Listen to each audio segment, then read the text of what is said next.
So you know the Celtics inside and out as well. What do you think Joe Mazzulla was thinking? Fewer threes or just keep hoisting them? We're not going to miss 45 of them again. I promise you, knowing Joe Mazzulla, at no point in time did he think that team should stop shooting threes, ever.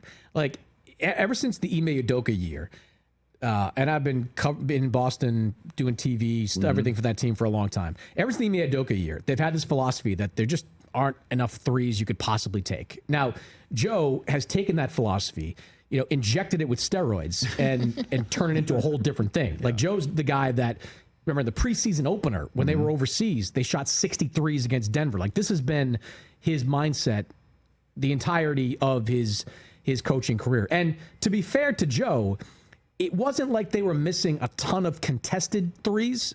They missed a lot of open threes. Now, you can nitpick here, and I think he said that in the post-game press conference where, 5 or 10 of them, you could say, all right, maybe go to the basket here, maybe don't pass up on a layup and kick it out for an open three there.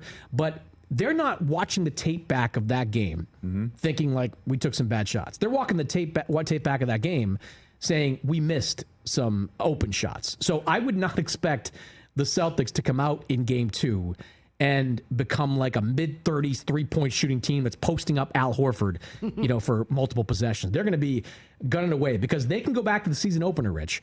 And all those shots that they missed against the Knicks in game 1, they made them all in the season opener. They ran the Knicks off the floor in that game. So their mindset is threes. Their philosophy is threes. They're going to come out and they're going to jack up a lot of threes. And they're defending champs, so going into Madison Square Garden is not going to have them knocking their knees. No, they're 4-0 against the Knicks in the regular season. 2 of those wins have come by 20-plus points. 3 of them have come by double digits. I tell you, there is some room for concern with Boston. Like, this Porzingis illness, I don't know what it is, right? He cost him 8 games in March. It was connected, as according to the Celtics, to his latest absence from the second half of game 1. I don't know what to expect from him on a nightly basis. And last year against the Eastern Conference, Porzingis was kind of a luxury. They didn't need him to go whatever they did, 12-2 against the Eastern Conference. This year they need him because you don't want to play Luke Cornett extended minutes. Sam Hauser, before he got hurt, was not really helping them all that much. Right. You need him there. And Jaylen Brown, his numbers are still pretty good, but you watch Jaylen Brown and the explosiveness that you're used to seeing isn't there. He's got a real knee injury, an obvious knee injury.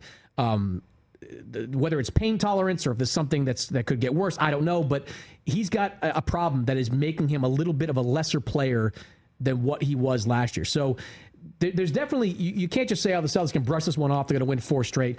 I would still favor them to win this series, but there is legitimate roster concern, I think, with Boston. Catch the Rich Eisen Show live weekdays from 12 to 3 p.m. Eastern on Roku Sports Channel in the U.S.